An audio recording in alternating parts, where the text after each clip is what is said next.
Hello friends, आज हम आपके साथ हिंदी ग्रामर के 20 इंपॉर्टेंट क्वेश्चन डिस्कस करेंगे जो सभी एग्जाम्स के लिए बहुत महत्वपूर्ण है। प्लीज फ्रेंड वीडियो में बने रहें, वीडियो को लास्ट तक देखें। आपका पहला प्रश्न है, आग कौन सा शब्द है? तत्सम, तद्भव, देशज, विदेशज। आपका सही उत्तर है बी, तद्भव।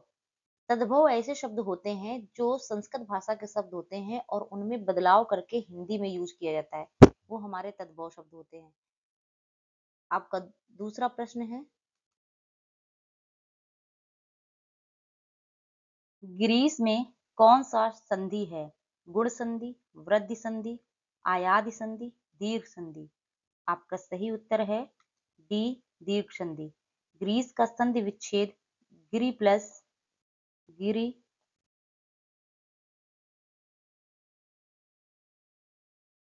प्लस ईस होता है, जहाँ छोटी ई और बड़ी ई मिल करके बड़ी ई बन जाते हैं और ग्रीस शब्द बन जाता है। आपका तीसरा प्रश्न है, दो या दो से अधिक शब्दों से मिलकर बने हुए सार्थक शब्द को क्या कहते हैं? संधि, छंद, अव्यय, समास। आपका सही उत्तर है ए, संधि। आपका तीसरा प्रश्न है,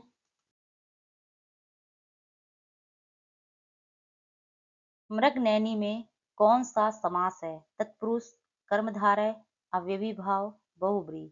आपका सही उत्तर है बी, कर्मधारय। मृगनयनी में कर्मधारय समास है क्योंकि इसका विग्रह होता है मृग के समान नयन। कर्मधारय समास वह समास है जिसका पूर्व पद विशेषण होता है और उत्तर पद विशेष होता है, या फिर दोनों पद में उपमेय और उपमान का संबंध होता है। आपका पांचवा प्रश्न है, यदि तुम चलो तो मैं भी चलूं में कौन सा वाक्य है? विस्मयवाचक वाक्य, आज्ञावाचक वाक्य, संकेतवाचक वाक्य, निषेधवाचक वाक्य। आपका सही उत्तर है सी, संकेतवाचक वाक्य। संकेतवाचक वाक्य वह होते हैं जिनमें एक क्रिया का होना दूसरी क्रिया पर निर्भर करता है, यानी एक शर्त होती है तो दूसरी क्रिया के होने का कारण बनती है। आपका छठवां प्रश्न है, स्वर्ग प्राप्त में कौन सा तत्पुरुष समास है? कर्म तत्पुरुष, करण तत्पुरुष, संप्रदान तत्पुरुष, संबंध तत्पुरुष। आपका सही उत्तर है ए, कर्म तत्पुरुष। स्वर्ग प्राप्त कर्म तत्पुरुष समास है जिसका विग्रह होता है स्वर्ग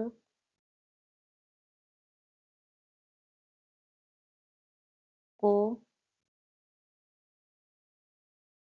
प्राप्त।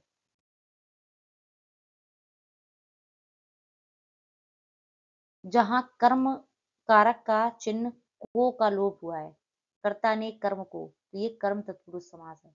आपका सातवां प्रश्न है, निम्नलिखित में कौन सा पश्च स्वर है? ढ, ज, ई, आ। आपका सही उत्तर है डी, आ। पश्च स्वर वे स्वर हैं जिनके उच्चारण में जीभ के पीछे का भाग सक्रिय रहता है, जैसे बड़ा आ, छोटा ऊ, बड़ा ऊ, ओ, औ, और अ। आपका आठवां प्रश्न है, निम्नलिखित में से कौन एक संयुक्त व्यंजन नहीं है? छ, ज्ञ, त्र, सा। आपका सही उत्तर है डी, सा। संयुक्त व्यंजन वे व्यंजन होते हैं जो दो या दो से अधिक व्यंजनों के योग से बनते हैं। तो ये हमारे चार होते हैं, छ, त्र, ज्ञ और श्रा। छ आदि का और षटकोण वाली सा के योग से बनता है। श्रा आदि शा और रा के योग से बनता है। ज्ञा आदि जा और इया के योग से बनता है। त्रा आदिता और रा के योग से बनता है।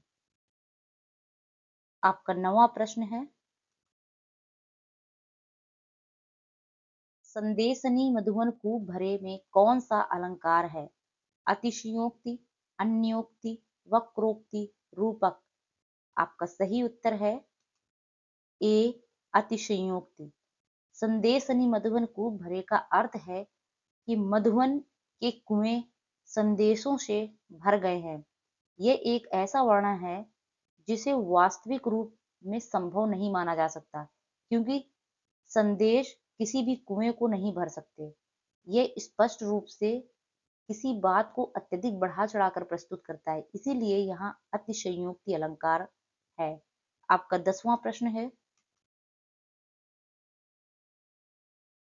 निम्नलिखित में से श्रृंगार रस का स्थायी भाव है?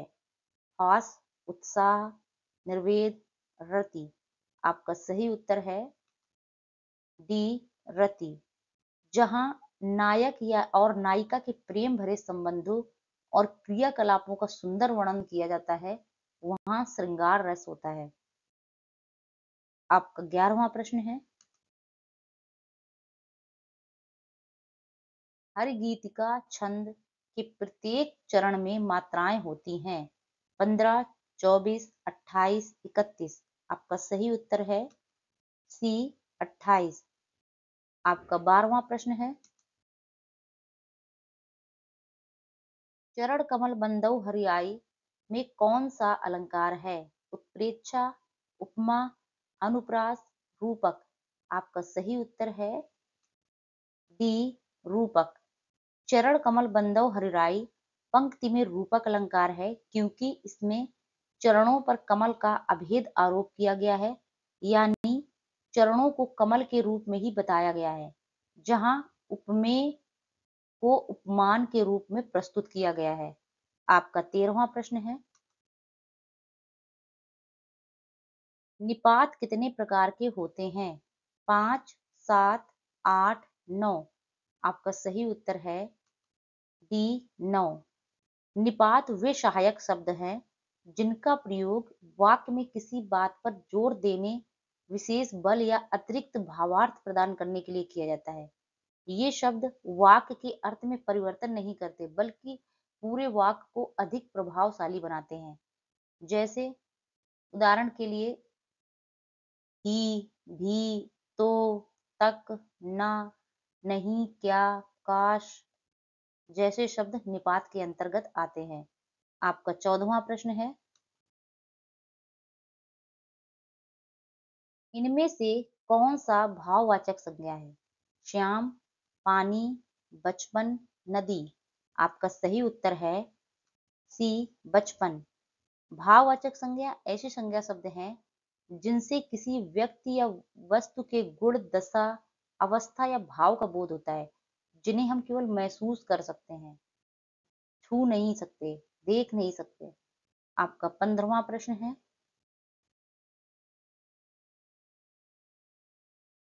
इनमें से कौन सी जातिवाचक संज्ञा से भाववाचक संज्ञा बनाया गया है? बुढ़ापा, अपनापन, सजावट, कठोरता। आपका सही उत्तर है ए बुढ़ापा। जातिवाचक संज्ञा वो संज्ञा होती है जिसमें पूरी जाति को रिप्रेजेंट करते हैं। जैसे बोला लड़का तो सारे लड़के आ जाएंगे, लड़की तो सारे लड़की। और भाववाचक संज्ञा जिसमें कि हम किसी व्यक्ति के भाव, गुण, दशा, इन सब के बारे में बताते हैं, वो हमारा होता है भाववाचक संज्ञा। आपका 16वां प्रश्न है, छंद की रचना किसके द्वारा होती है? स्वर के समायोजन से, गणों के समायोजन से, ध्वनियों के समायोजन से, इनमें से कोई नहीं। आपका सही उत्तर है ए स्वर के समायोजन से। आपका 17वां प्रश्न है, सुहाग के नुपुर के रचयिता हैं प्रेमचंद, मोहन राकेश, निराला, अमृतलाल नागर। आपका सही उत्तर है सी निराला। आपका 18वां प्रश्न है, महेंद्र का संधि विच्छेद क्या है? महा प्लस इंद्र, महे प्लस इंद्र, महो प्लस इंद्र, इनमें से कोई नहीं। आपका सही उत्तर है ए महा प्लस इंद्र। महेंद्र का संधि विच्छेद महा प्लस इंद्र है। इसमें गुण संधि है और बड़ा आ और छोटी ई के मेल से ए बन जाता है, इसलिए शब्द महेंद्र हो जाता है।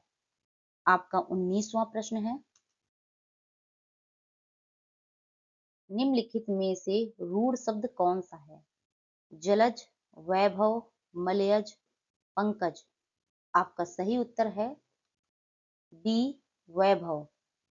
ऐसे शब्द जिनका स्वतंत्र रूप से अस्तित्व होता है और खंडन करने पर कोई सार्थक अर्थ नहीं निकलता, वे शब्द हमारे रूढ़ शब्द होते हैं। वैभव को अगर हम अलग कर दें तो हमारा कोई उसका अर्थ नहीं निकलेगा। आपका 20वां प्रश्न है,